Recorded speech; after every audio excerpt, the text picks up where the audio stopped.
이게 버섯이 뚝 떨어진 거야. 애기가 손으로 만진 거예요.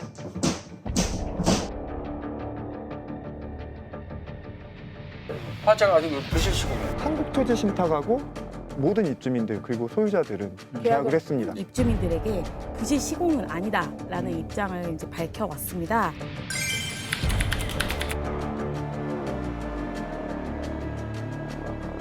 옛날에 아니 지금은 뭐 양반도 안 걸려 돌아가시고 양반도 안 걸려 돌아가시고 1995년 아스콘 공장이 처음 가동한 이후에 마을에 어떤 악취 문제라든지 폐기물 불법 투기 문제라든지 이런 문제를 가지고 이제 수차례 문제 제기를 하다가 결국 이제 2013년에 보건복지부의 역학조사를 통해서 이제 이 내기 마을의 진실이 밝혀지기 시작했던 것이고.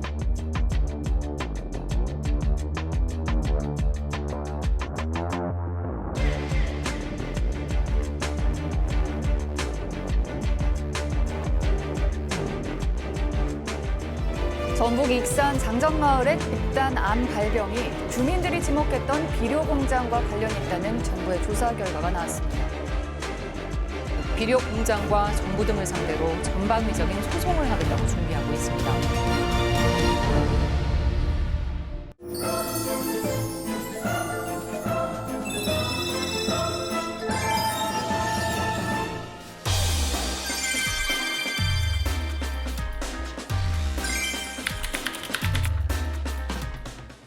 복정의 세월 참혹한 세월에 사랑 이 한 몸 싸가자 이 굵은 상하에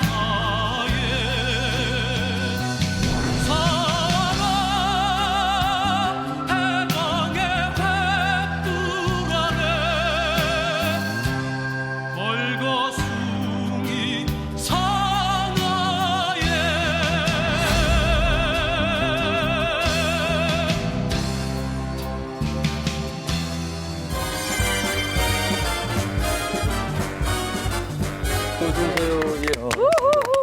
반갑습니다. 근데 선생님 조남부터가 벌써 굉장히 전투적이십니다. 그래요. 예. 반갑습니다. 네, 반갑습니다. 예. 60년 4.19와 우리 전북과 어떤 연관이 있어서 오늘 키맨으로 나오셨는지 굉장히 궁금한데. 제가 준비한 이야기는 화면에 나오겠습니다. 여기에서.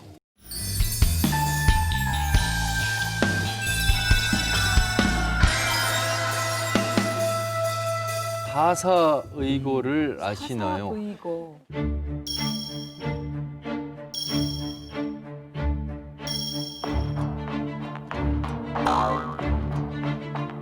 사사의거는 정말 처음 들어봅니다, 선생님. 사사 의거는 그 수유리에 있는데 4.19 혁명 기념관이 있습니다. 네. 그 기념관 안에 전북대 사사 의거가 대학생 최초의 대학생 시위였다 하는 것이 이렇게 크게 해가지고 전시가 되어 있습니다.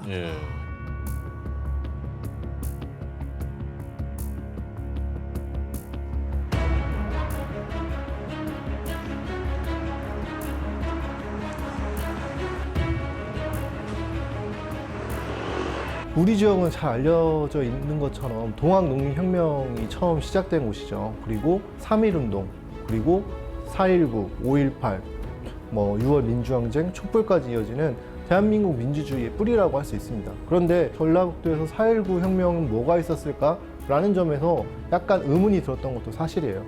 근데 이번 4.4 시위를 조명함으로써 대학생 최초의 시위가 있었고, 이를 토대로 4월 20일 날 전주와 익산에서도 대규모 시위가 있었기 때문에 거기에 영향을 끼쳤기 때문에 이거는 매우 의미가 있다고 생각을 합니다. 그동안 좀 부족했던 전라북도의 4.19의 의미라는 연결고리가 채워짐으로써 전라북도가 동학부터 촛불까지 이어지는 민주주의 맥락에서 매우 중요한 역할을 했다는 점을 상징적으로 보여줄 수 있는 계기가 될 수 있습니다.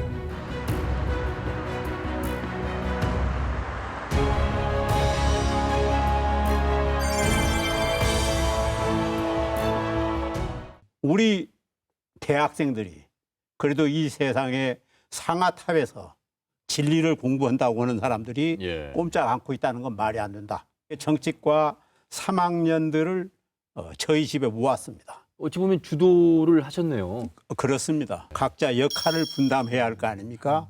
그래 이제 민주 선언문을 쓸 사람, 또 이것을 그때는 뭐 컴퓨터로 인쇄를 할 때가 아니고 일일이 손으로 써서 프린트를 해야 할 때입니다. 그다음에 이제 각 연락을 해가지고 사람을 모아야 되니까 그래서 했는데 날짜를 4월 4일로 정한 것은 예. 그날이 봄방학이 끝나고 개강일입니다.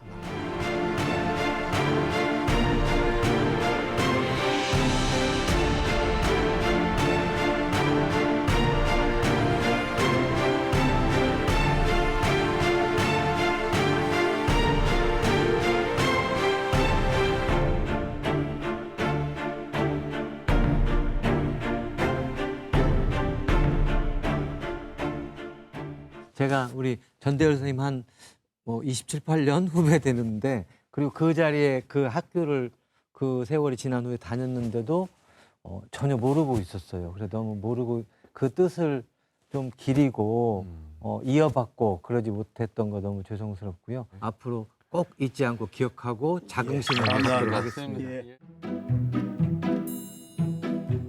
혹시 법조 삼성이라고 들어보셨어요? 법조 삼성? 네. 처음 들어본 얘기예요. 저 삼성이요? 예, 예. 모르겠는데. 아, 저는 안 들어봤는데. 잘 모르겠어요. 잘 모르겠어요. 들어본 적 없으세요? 법조 삼성이라고 혹시 알아요? 같은 삼성 아닐까요? 아, 그 삼성? 법조 삼성 혹시 뭐라고 생각하세요? 법조계 위인 3명. 여기 전주에는 유명한 그 법조인은 없어요. 제가 알기로. 선생님, 법조 삼성이라고 아세요? 유명하죠. 덕진 연못에서.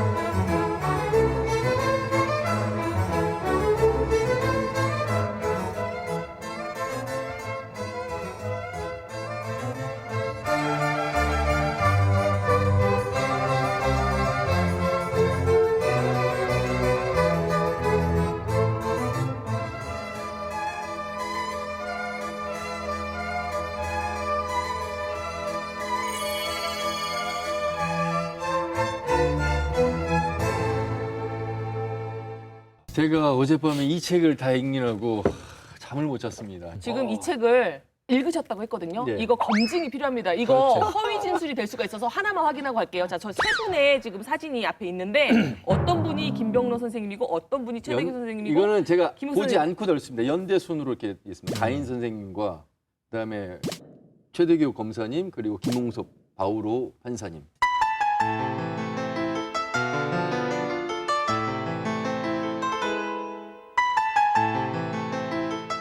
실망입니다. 실망입니다. 저는 이거 알고 있었거든요. 저는 알고 있었어요. 야, 아니 거의 아나운서 안 됐으면 사기꾼이 되셨을. 와, 아니 책의 내용을 물어봐야지. 178페이지 두 번째 줄에 뭐라고?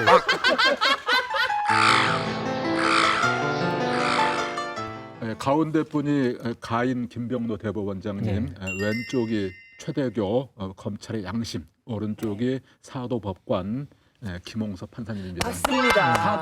지금 이 시대를 살고 있는 판사와 검사들도 가장 존경하는 법조인으로 세 분을 꼽습니다. 첫 번째 가인 김병로 대법원장은 우리나라 사법의 기틀을 마련하고 또한 사법의 독립을 시켰습니다. 두 번째 화강 최대교 검사님은 정치권의 압력을 뿌리치고 검찰의 양심과 검찰의 용기를 또한 지켰습니다. 마지막으로 우리 김홍섭 판사님은 삶과 법에 대해서 깊이 성찰하고 종교적으로 성찰하셔서 사도법관이라 불리웁니다. 한 분 한 분 저희가 살펴보도록 하겠습니다. 네. 우선 순창에 가면 가인 김병로 대법원장을 한눈에 알아볼 수 있는 가인 뭐가 있을까요? 아, 이 공부 안 했었다. 이거. 아, 저만 공부했네. 가인 연수관이 있습니다. 왜 쳐다봐요?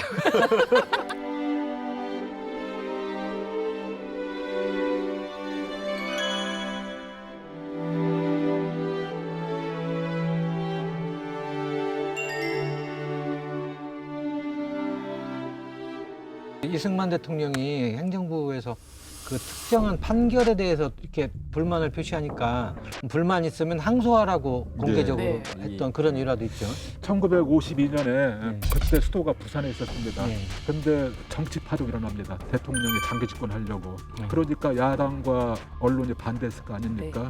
그 당시 대표적인 사람이 서민호 의원이 있었습니다.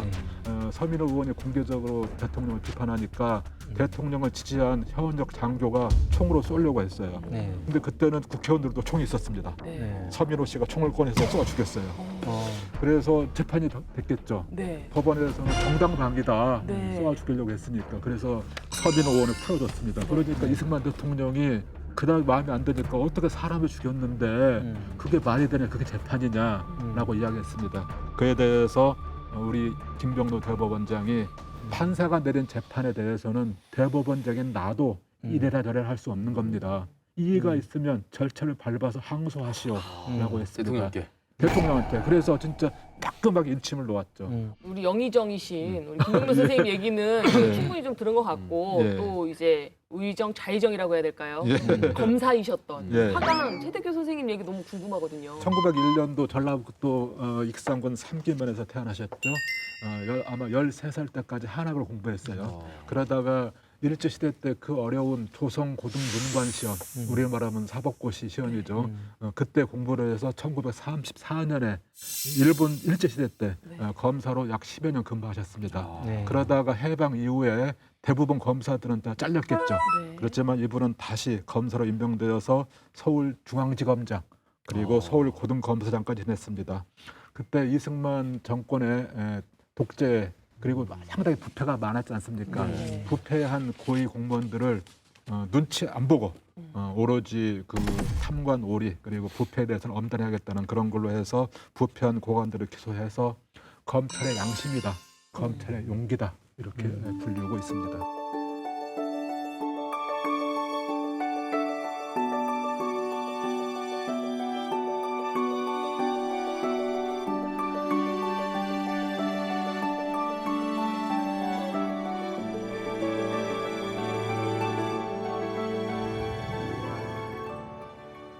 법조 삼성의 마지막 후배가 되겠습니다. 세 분 중에서는 바로 김홍섭 판사님에 저는 대해서 개인적으로 저도 살펴보도록 이분이 하겠습니다. 정말 존경스럽더라고요. 왜요?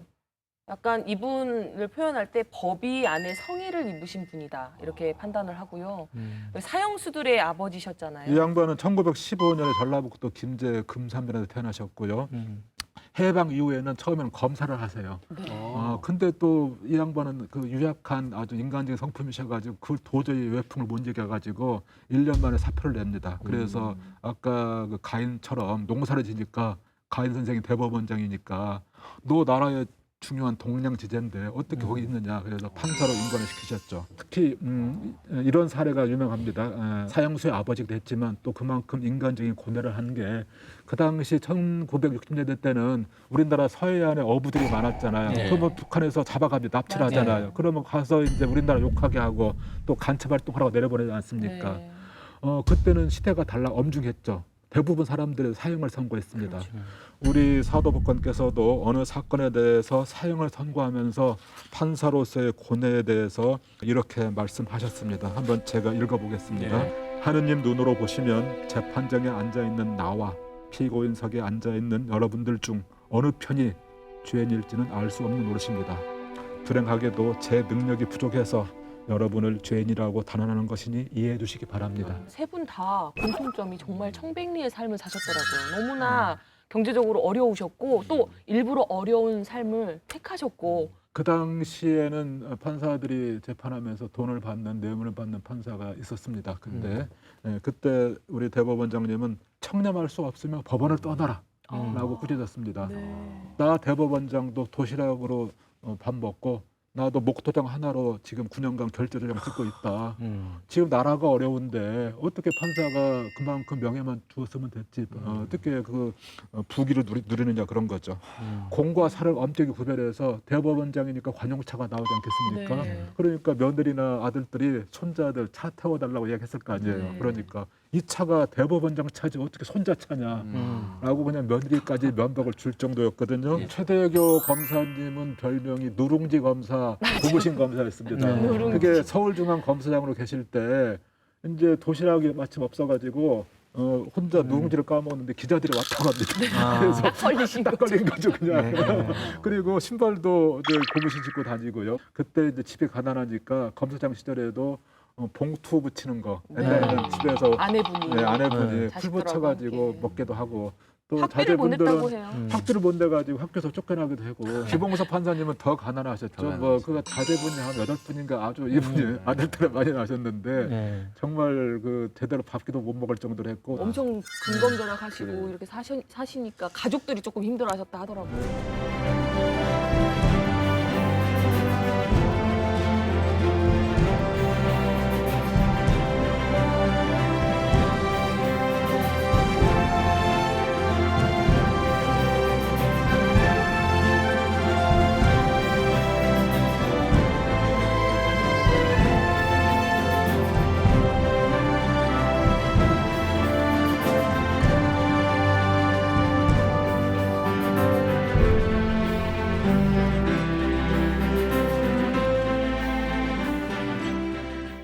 시도 늘상 오며가며 있기도 하고. 돌아오지 않는 9장사라는 시를 썼더라고요. 그렇습니다. 그 업적이 있었다. 그 내용만 기록되어 있기 때문에 그것만 보고 다니지 그거를 내가 머리에다 염두에다 기억을 못해. 그분이 친일 시인이라는 것은 들어는 봤는데 구체적으로 내가 그분이 어떻게 친일을 했는가 그런 부분은 제가 상세히 모릅니다. 1930년대에는 태양의 시인으로 불릴 정도로 일제 강점기 속에서 뭔가 이 새날을 맞는 뭐 우리 민족의 태양, 우리 민족의 어떤 새날을 기다리자 뭐 이런 시를 썼다 해서 저항시로 보는데 친일파 기준으로 삼는 것 중에 하나가 선항일 후친일이 있고요. 그다음에 선친일 후항일이 있어요. 근데 우리가 선친일 후항일은 친일파 등재에서 싹 빠졌습니다. 왜 그렇습니까? 개과천선 했으니까. 왜 그러냐면은 1945년 8월 15일을 우리가 뭐 도둑처럼 왔다고도 하고 아닌 밤중에 시루떡 먹는 격으로 이렇게 얘기를 하잖아요. 1945년 8월 15일이 오지 않았다라면은 이분들은 그대로 갔을 거라는 거예요. 저는 궁금한 게 이 친일신을 쓰는 그 분위기 자체가 이 다양했을 것 같거든요. 그러니까 정말 총칼을 들이고 써 해서 쓴 분이 있을 것이고 아니면 정말 생계가 너무 힘들어서 쓴 분도 있을 것이고 다양할 것 같은데 그 기준을 삼을 때 뭘 기준을 삼는 거예요? 이 사람이 친일파입니다를 하는 기준이 있어요. 뭐냐면 하나가 자발성입니다. 자발성. 하나가 적극성이에요. 그리고 또 하나는 중복성입니다. 반복해서 썼는데. 예를 들면 우리 이수부의 양치기 소년이 늑대가 나타났다 한번 장난으로 해보면 사람들이 그러잖아요.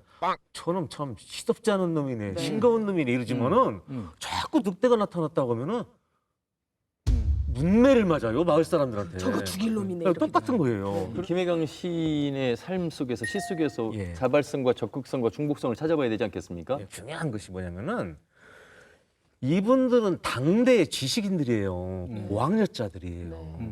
근데 이분들이 부안이동하거나 이래서 친일의 길을 간 게 아니에요. 이분들은 1937년 중일전쟁이 일어나고 연전연승한다는 소리가 들려온단 말입니다. 지금 사이판, 대만 뭐 이런 데 다 함락된단 말입니다. 말레이 반도까지 함락이 된단 말이에요. 일신의 영화를 위해서 그럼 이분들은 선택한 그렇게 생각한 거예요. 이제 일본에서 천하가 됐다. 이렇게. 이제는 지적 확신을 갖는 거예요. 아, 대동아 공영권이 현실로 다가오는 겁니다. 이분들한테.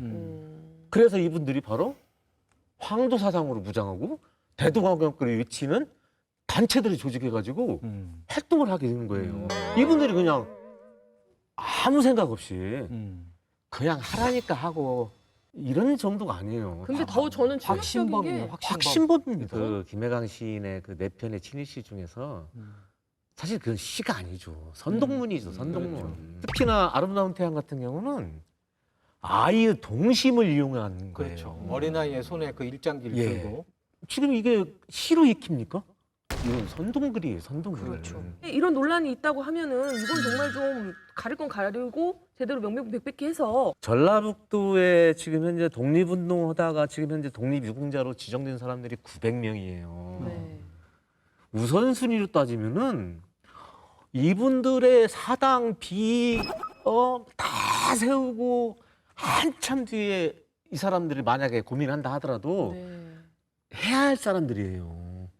근데 이 사람들이 오히려 더 먼저 떡하니 시일했던 사람들이 문학관도 있고 비도 있고 다 그렇지 않습니까? 가장 좋은 자리 차지하고. 네. 할 일은 많습니다.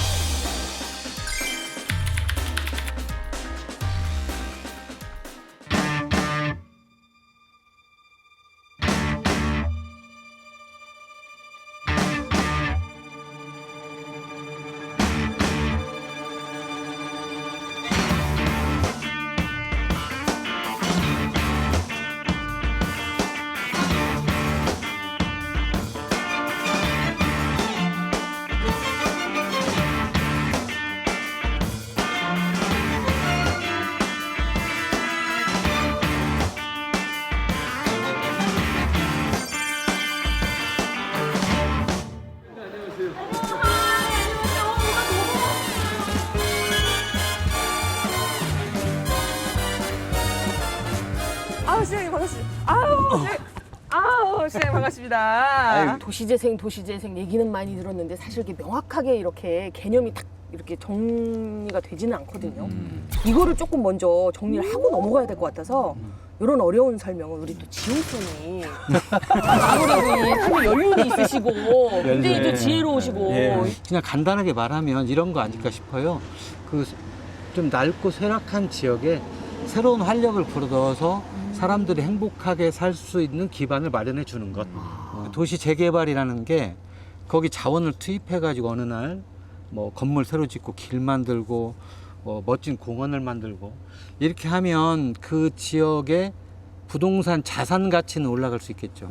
그렇지만 사람 행복은 없는 거, 사람이 빠진 거잖아요. 그렇네요. 그 도시 재생은 어디까지나 사람을 중심에 두고 그곳에 사는 사람들의 삶이 행복하게 해주는 것이 도시 재생이 되죠. 아니 재개발하면 막 다 행복해 하던데요. 막 재개발됐다, 재개발됐다, 막 이러면서 막. 도시 재생 일종의 치유거든요. 치유. 뭐 이제 거기 사는 사람들의 치유기도 하고 이 공간을 예를 들면 아마 이 팔복예술공장 오기 전에 팔복동 주민들께서 이 공간을 자랑스럽게 생각했던 분 한 분도 없을 거예요. 아마. 부끄럽게 생각하고 버려졌다고 생각하고 떠나야 될 곳이라고 생각을 했는데 지금 이거는 계속 시민들과 함께 해온 거죠.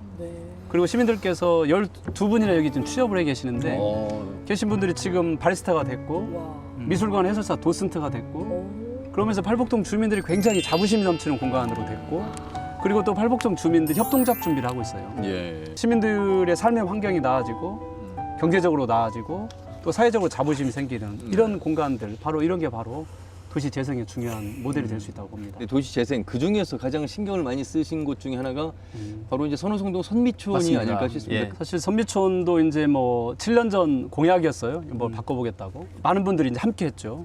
또 여성이권센터, 뭐 주민들 많은 분들과 함께 우리 함께 마음을 모아서 이 공간을 한번 바꿔봅시다. 지금 뭐 15곳 정도, 15곳에서 20곳 정도 그 정도 지금 사이 뭐 남아 있고요. 거의 이제 쇠퇴의 길을 걷고 있고.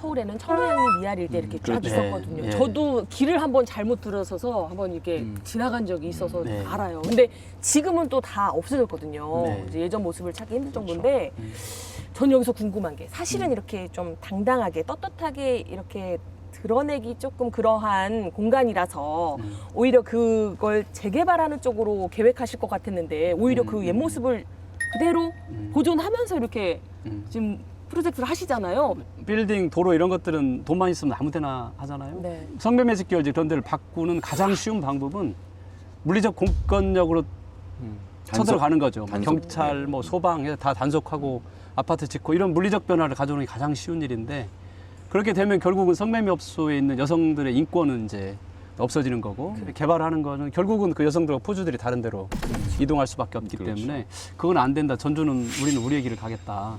도시는 기억의 집합이다 이야기를 되게 많이 하는데 도시의 기억을 지키는 게 굉장히 중요하고 또 도시라는 게 도시의 좋은 기억도 있고 좋지 않은 기억도 있지만 전주라는 도시가 있었던 도시의 기억들은 없어지는 거죠.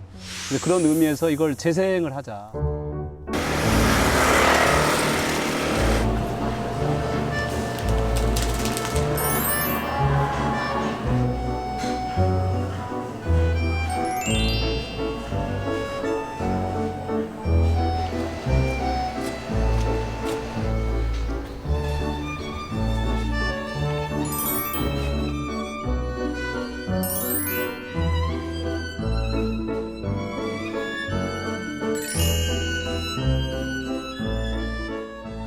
근데 중요한 거는 이렇게 공간이 도시재생이 되고 사람들이 많이 몰려오고 이런 건 좋아요. 좋은 카페가 많이 생기고.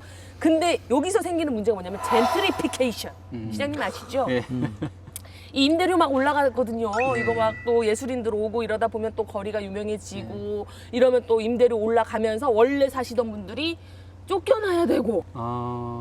정말 어렵습니다. 사실. 아주 어려운 문제고요. 지금 한옥마을은 최고점까지 올랐다가 지금 이제는 약간 지금 내려가는 시점에 있고 그런 과정에서 건물주하고 임차인들하고 아주 감정적으로 굉장히 상처도 주고 많이 받고 그러는데 이번 임대료 인하하면서 한옥마을 건물주들과 임차인들이 굉장히 아주 많은 화합하는 따뜻한 분위기가 보였기도 했고 지금 뭐 말씀하신 대로 뭐 비단 외국뿐만이 아니라 우리 대한민국도 전주가 겪고 있는 그런 문제들이 바로 젠트리피케이션 문제인데 그래서 저희 시가 뭐 법적으로 제재할 수 있는 게 아니기 때문에 일종의 협약, 규약 이런 것들 윤리적 협약 이런 걸 지금 진행을 하고 있고 또 중간에서 임대료를 많이 올리는 게 기획부동산들이 또 있기 때문에 사회적 부동산이라고 그래서 60여 명의 부동산 업 하시는 공인중개사들이 수수료를 좀 낮춰서 오히려 더 낮춰서는 그런 분들이 지금 현재 생겨나고 있고 선의에 기대는 것은 그야말로 지금 어려운 시기에 이 시기에 한정되는 거고 말씀하신 대로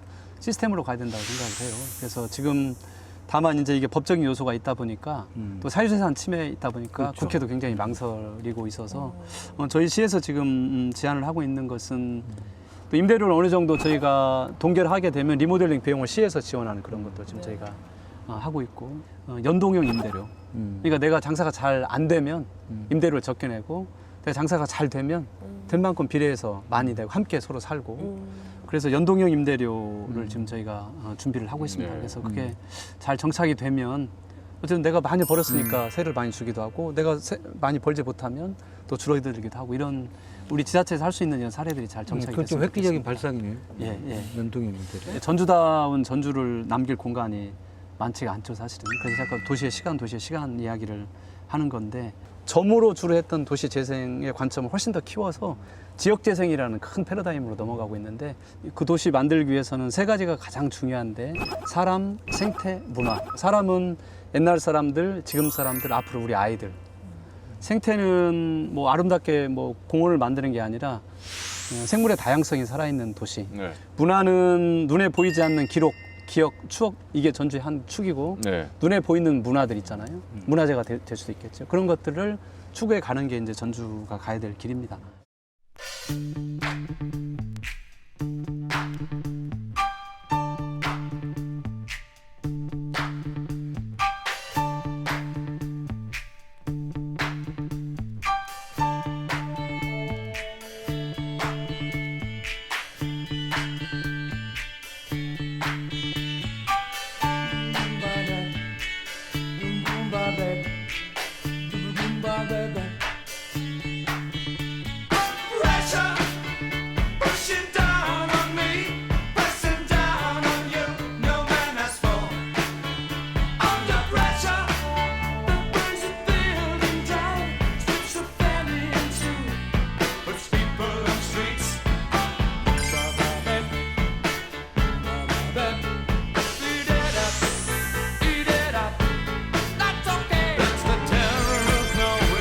this world is about.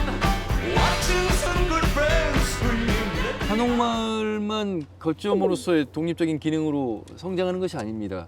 예를 들면 풍남문이 있고 전라가명이 있고 함께 이제 이 구도심이라고 하는 전주의 도심이 성장할 수 있는 그런 이제 기반이 마련되고 있는데 그런 면에서 본다면 전라가명의 복원은 큰 의미가 있겠습니다. 우리는 건축이 별로 없잖아요. 건물은 많은데 우리가 조선시대 영광을 나타낼 수 있는 상징적 건물로서의 전라가명 복원을 하자 이렇게 해서 이제 전라가명 복원 시작이 됐고요.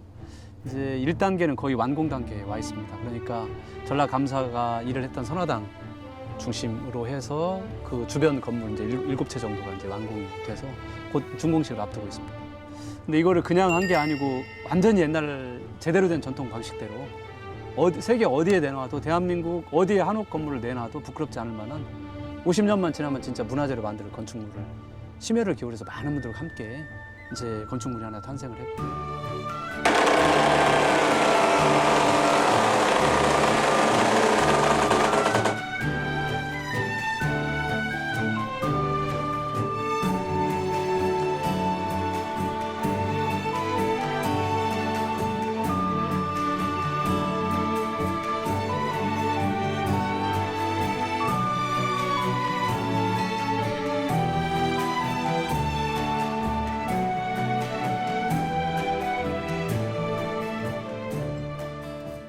전라가명은 말 그대로 조선시대 최고의 통치, 전라도의 통치 공간이었고 또 어찌 보면 호남 전라도 문화의 창출지로서 가장 전라도를 대표하는 최고의 공간입니다. 역사 공간이자 문화 공간이자 어떻게 보면은 우리의 삶의 공간으로서도 역할을 하는 그런 공간입니다. 이 공간의 복원을 통해서 어떻게 보면 우리나라 예술 문화 그리고 관광 문화의 핵심 지역으로 거듭날 수 있다고 생각이 됩니다. 특히 과거 단순히 즐기고 보고 하는 그런 그 공간으로서의 관광 거점들이 부각이 됐다면 역사의 향기 속에서 과연 내가 미래의 삶을 과거 역사와 현재의 삶 속에서 어떻게 조응할 것인가를 고민하는 그런 삶의 모습들이 새로운 관광 트렌드가 되고 있는데 최근 전주가 대한민국 국가관광 거점 도시가 됐는데 바로 그 시점에 전라가명이 복원됐다는 사실은 아주 시의적절한 역사적 상황과 연결되지 않았나 생각이 됩니다.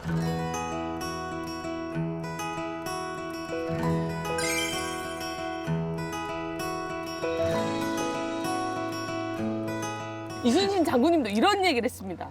양무, 호남, 시무국가 이게 무슨 얘기냐. 나라에 호남, 잘생긴 남자가 없으면 나라도 없다. 왜냐면 잘생긴 남자가 없으면 여자들 결혼을 안 하려고 해요. 그럼 애를 안 낳죠. 그러면은 인구 절벽. 양무 미남 아니에요? 양무 미남인가요? 네, 우스갯소리고 민속촌에 가면 그곳에서 그 연기하시는 분들 너무 재밌거든요. 예, 저도 거기에서 거짓 체험을 했었어요. 근데 진짜 뭐 외국인 분들이 주세요 돈을. 전라가명에도 그런 이벤트 시간을 주는 거예요. 네, 사또가 나오고 이방이 나오고 곤장 맞는 시간에서 우리 하멘커님 곤장도 맞고 이런 뭔가 우리가 경복궁에 가도 이 교대식 보러 가지 않습니까? 예, 그런 게 또 이벤트가 될 수가 있거든요. 그리고 그런 것 때문에 또 이 젊은이들이 일자리 창출이 됩니다. 지금 전라가명에 그런 비슷한 프로그램을 지금 준비 중입니다. 전라가명 관찰사하고 여러 가지 사건도 있을 게 아닙니까? 뭐 그런 걸 하고 있는데 지금 굉장히 좋은 아이디어십니다. 네네. 제가 꽃꽂이 꽃꽂이 하고 싶습니다. 예. 콘텐츠가 없으니까 이제 한 번 왔다가 다시 가지 않거든요.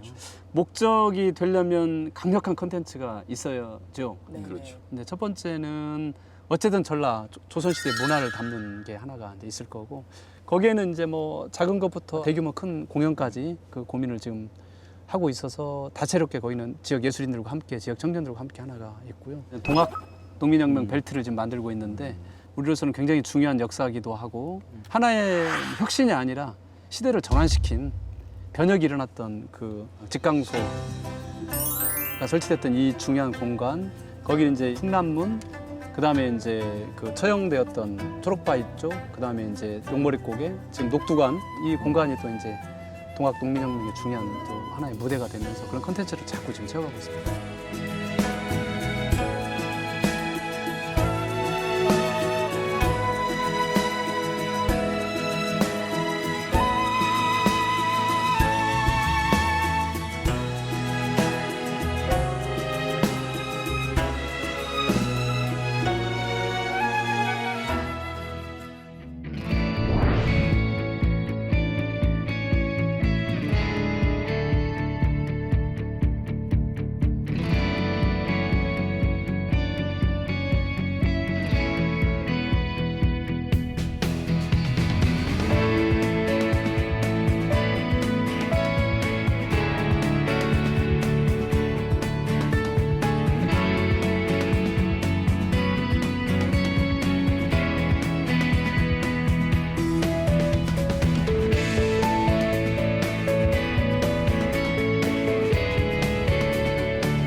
Thank you.